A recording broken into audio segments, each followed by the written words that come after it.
RCM ने किया 2000 करोड़ का घोटाला। अब परिस्थितियां बिल्कुल विपरीत है। घर में एक सभी लोगों के घरों में गमगीन माहौल, हमारे यहाँ भी गमगीन माहौल, सभी लोग एकदम, कोई रो रहा है, कोई चिंतन कर रहा है, कोई मनन कर रहा है, क्या होगा क्या होगा। तो हम लोग भी डी सर के साथ हम लोगों का बातचीत हुआ, सर आगे क्या होगा। तो सर ने कहा घबराइए मत, हमारे सारे सीनियर्स इस पे लगे हुए हैं, हो जाएगा।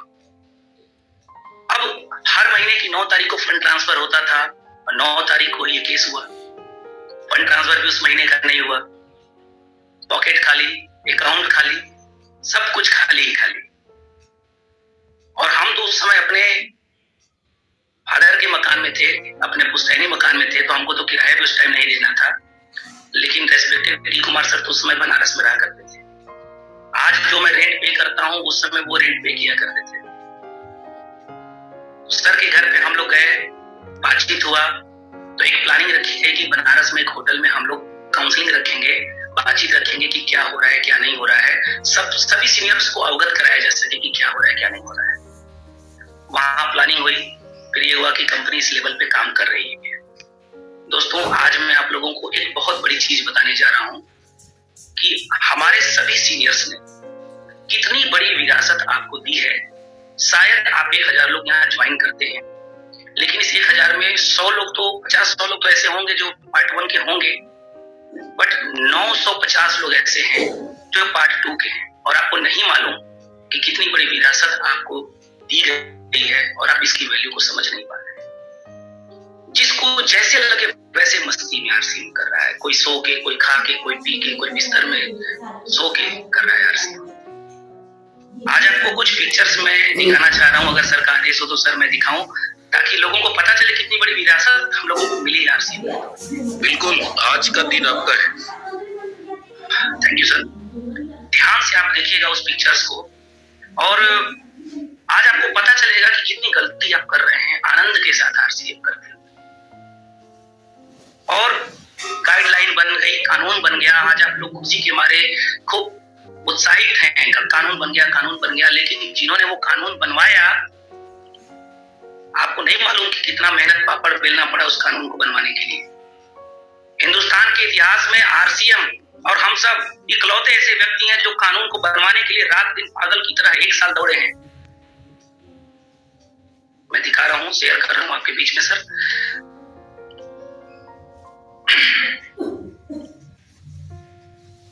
ये कुछ पिक्चर्स है, मैं आपके सामने रखूंगा, शेयर करूंगा। आरसीएम बंद होने के बाद कई लोगों का चेहरा तो आप देखेंगे तो आपको पहचान भी नहीं आएगा कि ये वही है। ये आरसीएम बंद होने के बाद तत्काल 1 महीने के अंदर में लिया गया पिक्चर है। कांग्रेस के एक बहुत बड़े नेता थे शैलेंद्र सिंह चंदौली के, उनके यहाँ हम सभी आरसीएम के सीनियर्स लोग गए थे वहां पे अपना ज्ञापन सौंपने। ये हमारे रेस्पेक्टेड नीरज सर हैं, डी कुमार सर आप दिख रहे होंगे, डी कुमार सर को आप देख रहे होंगे। बबलू सर, पिक्चर क्लियर हो रहा है ना? ओके सर, बिल्कुल बिल्कुल सर, बिल्कुल। हमारे जो सीनियर साथी इसमें अवेलेबल हैं उनको मालूम भी होगा कि ये के पांडे सर हैं, ये अजय कुमार सोनी सर हैं, ये शैलेंद्र सिंह जी हैं जिनके बीच में बैठ करके ज्ञापन दिया जा रहा है। उस समय केंद्र में भी कांग्रेस की गवर्नमेंट थी और राज्य में भी कांग्रेस की गवर्नमेंट थी, राजस्थान में। कितनी विपरीत परिस्थितियों से जूझा गया, ये उस वक्त के ही लोग बता सकते हैं जो उस टाइम उस पीरियड में थे। आगे मैं आपको दिखा रहा हूं सर, बहुत फास्ट चलेंगे। ये जिन जिन सांसदों को हम लोगों ने ज्ञापन सौंपा था, उन सांसदों का लेटर है जिन लोगों ने हमें ये सांत्वना दिया था कि घबराइए मत, कानून बनेगा। और ये वही सब सांसद हैं जो आज सरकार में हैं। ये सभी विपक्ष के सांसद थे। उस समय बीजेपी विपक्ष में थी और कांग्रेस पक्ष में थी। और जाहिर सी बात है, पक्ष वालों ने हम लोगों के ऊपर केस किया था तो विपक्ष वाले हमारे कॉन्डोलेंसेस में थे, हमारे संवेदना में थे, हमारे साथ। और मैं गर्व के साथ कहता हूं कि जो उस समय विपक्ष में थे आज वो पक्ष में हैं और उन्होंने ही लड़ाई लड़के ये कानून में हम लोगों का मदद की। आज मैं आपको ये कई सांसदों का लीडर मैं दिखा रहा हूं और साथ ही साथ मैं आपको कुछ पिक्चर्स दिखा रहा हूं जब हम लोग धरना प्रदर्शन पे बैठे थे।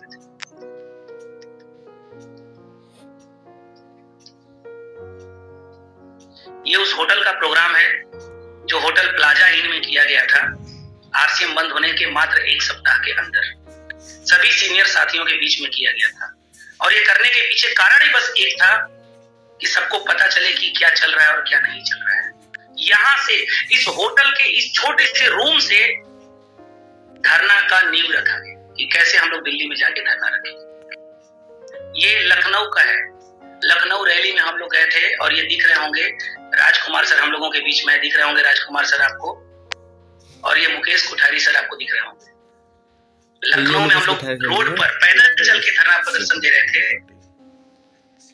ये लखनऊ का है। देखिए हम लोग कांग्रेस का झंडा लिए हुए हैं, इसलिए नहीं कि कांग्रेस जीते, इसलिए कि कांग्रेस वाले खुश होकर कानून लागू कर दे, आरसीएम को चालू कर दे बस। ये सीन है। राहुल गांधी जी वाराणसी के पिंडरा में आए थे और ये पूरी आरसीएम वाराणसी टीम पिंडरा गई हुई थी। आप दिख रहा होगा ये पिक्चर आपको, और आदरणीय डी कुमार सर दिख रहे होंगे। ये हम लोग धरना प्रदर्शन दिए थे पिंडरा में, और सबके चेहरे पे, सबके अंदर में एक दिल में भाव था, सब रो रहा था अंदर से, क्या होगा क्या होगा क्या होगा। ये दिल्ली का सीन है। दिल्ली में हम लोग धरना प्रदर्शन किए थे, वहां का सीन है। 5000 की संख्या में लोग वहां पर बैठ करके धरना प्रदर्शन दे रहे थे। ये कैसी सरकार रोजगार दे नहीं सकती, रोजगार छीन रही है। 508 लोग आमरण अनशन पे थे, बिना खाए, केवल पानी पे। ये बेरोजगार बनाम सरकार की लड़ाई थी, और भारत के इतिहास में पहली बार किसी कंपनी वालों ने 5000 की संख्या में धरना प्रदर्शन दिया था दोस्तों, वरना आज की तक ऐसी इतिहास में कभी नहीं हुआ। सहारा जैसी इतनी बड़ी कंपनी, 4 लाख लोगों को रोजगार देने वाली कंपनी, और केस होते ही सारे उसके एजेंट छितर-बितर हो गए, सब अपने ठंडा पानी में लग गए, कोई प्रदर्शन करने नहीं गया। लेकिन आरसीएम डायरेक्ट सेलिंग एक ऐसी बिजनेस, एक ऐसी कंपनी है जिसमें 5000 लोगों ने दिल्ली के रोड पर बैठ के, सड़क पर बैठ करके हम लोग धरना प्रदर्शन दी। ये देखिए, ये जो सोए लोग हैं, ये 508 वो लोग हैं जो सिर्फ पानी पर धरना दे रहे हैं। 14 दिन तक सिर्फ पानी पे, बिना खाए। और आपको जान के ताजुब होगा कि इसमें से 20 लोगों का हालत इतना सीरियस हो गया था कि उनको मेदांता हॉस्पिटल और सफदरगंज हॉस्पिटल में लेके गया था। सब लोग मरने की कैटेगरी पे लोग पहुंच चुके थे। ये मैं आपको क्यों बता रहा हूं, आपको पता चले कि कितना स्ट्रगल करके यहां तक पहुंचा गया है। ये सीन पूरा देखिए आप। चिटफंड और एमएलएम में अंतर करो। ये गवर्नमेंट से हम लोग की लड़ाई थी कि चिटफंड में और एमएलएम में अंतर करिए। एमएलएम क्या है और चिटफंड क्या है, कृपया हम आरसीएम वालों को चिटफंड के अंदर मत देखिए। सब बिना खाए पिए, देखिए हम लोग कहां सोए हैं, ये दिख रहा होगा, ये रोड पे हम लोग सोए हैं। रोड पे सोना, रोड पे खाना, रोड पे पीना। ये आपको दिख रहा होगा प्रदर्शन करने का नया तरीका। ये थे मध्य प्रदेश के डॉक्टर विनोद जी। ये पैर पे, हाथ पे, पीठ पे, गले में, सिर पे, चारों तरफ आरसीएम का बैनर लगा के चलते थे मार्केटिंग प्लान का, कि लोग आए, मीडिया आए, नेता आए तो देखे क्या है आरसीएम। बेचारे आरसीएम बाजार होल्डर थे, सुसाइड कर लिए, लास्ट में नहीं बचे। इनके ऊपर 10.5 लाख का कर्ज था। और आपको जान के ताजुब होगा कि उस 1 साल के दरमियान पूरे भारत में 50 से ज्यादा लोग थे जो सुसाइड किए सिर्फ आरसीएम को चालू करवाने।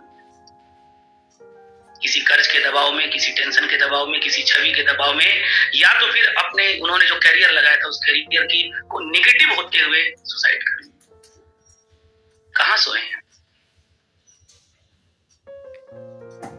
आप? ऊपर मंच पे पढ़िए, यहाँ पे लिखा हुआ है बेरोजगार बनाम सरकार।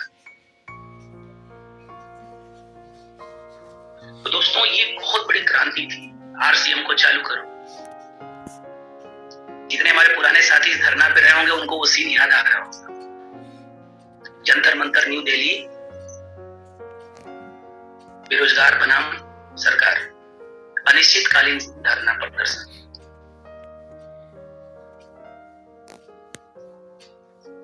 कृपया हम इस चीज को समझें, इसकी वैल्यू को हम समझें।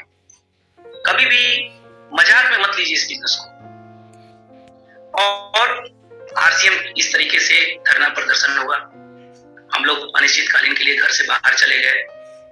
घर पे हमारे पिताजी माताजी बहुत कुछ बोली। हमारे बहनोई साहब कई बार हमारे घर पे आकर के हम लोगों को बुला करते थे, मेरे मैडम को बोला करते थे कि अरे रवि को बोलो कि इससे कुछ होगा नहीं, और क्यों चक्कर में पड़ा है, जो कंपनी चली जाती है वो दोबारा आती नहीं है। हमारे यहाँ बनारस में होटल क्लार्क में एक मैनेजर का पोस्ट खाली है, कहो मैं बात कर ले रहा हूँ, पढ़ा लिखा है, हो जाएगा। होटल मैनेजमेंट करने की जरूरत नहीं है, मैं यहाँ पे बात कर लूंगा। मेरी मैडम हमसे बोला करती थी। फिर मैं भी मैडम से बोलता था कि घबराओ मत, कह देना पिताजी से कि जब तक डी कुमार सर बोल नहीं देते, सुजीत सर बोल नहीं देते कि अब आप लोग अपना अपना रास्ता निकालिए, तब तक से हम लोग जिएंगे आरसीएम के साथ और मरेंगे आरसीएम के साथ। उसके पहले तो सोचना ही बेकार है। एक बार हमारे बाबूजी हमसे बोले कि अरे जो चली जाती दोबारा आती नहीं है।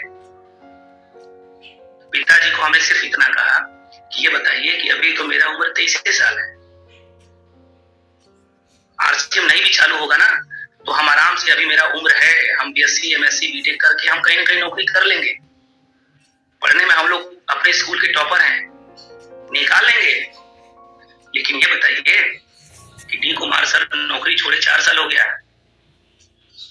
कहां जाएंगे?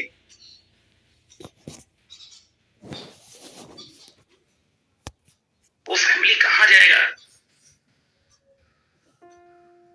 सुजीत सर आरसीएम बाजार पूरे 12 महीना चालू रखे, पॉकेट में पैसा नहीं। मैं आज भी वो दिन नहीं बोलता सर, सॉरी सर।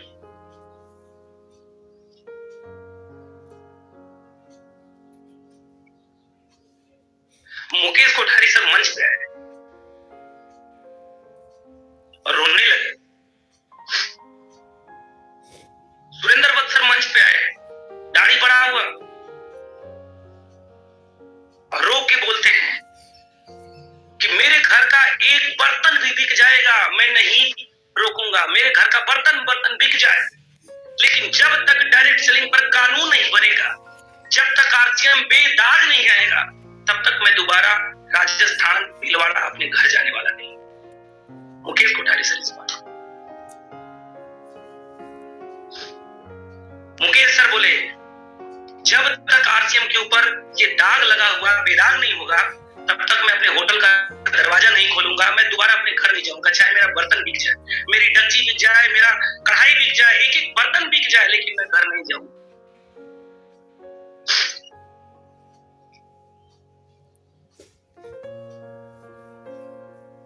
धरना पे हम लोग थे, वेस्टीज के ऑनर आके बैठ करके देखते थे, मोदी केयर के मालिक आके देखते थे, एमवे के बहुत बड़े बड़े पीएचई आके देखते थे।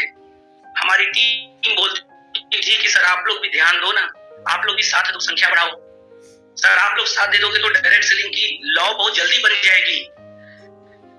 तो दूसरे कंपनी वाले बोलते थे कि आपकी कंपनी पर कार्रवाई की गई है, आप लोग समझिए। कोई साथ देने नहीं आया, किसी कंपनी वाले ने हमारा साथ नहीं दिया। हाँ, आज अलग बात है कि कानून बनने के बाद कॉपी लेके सब घूम रहा है, आज सब डायरेक्ट सेलिंग का लॉ लेके घुमा रहा है, दिखा रहा है टीम में, देखो गवर्नमेंट बना दी। लेकिन हमें गर्व है कि हम लोगों ने इस लॉ को बनाने के लिए रात दिन एक किए।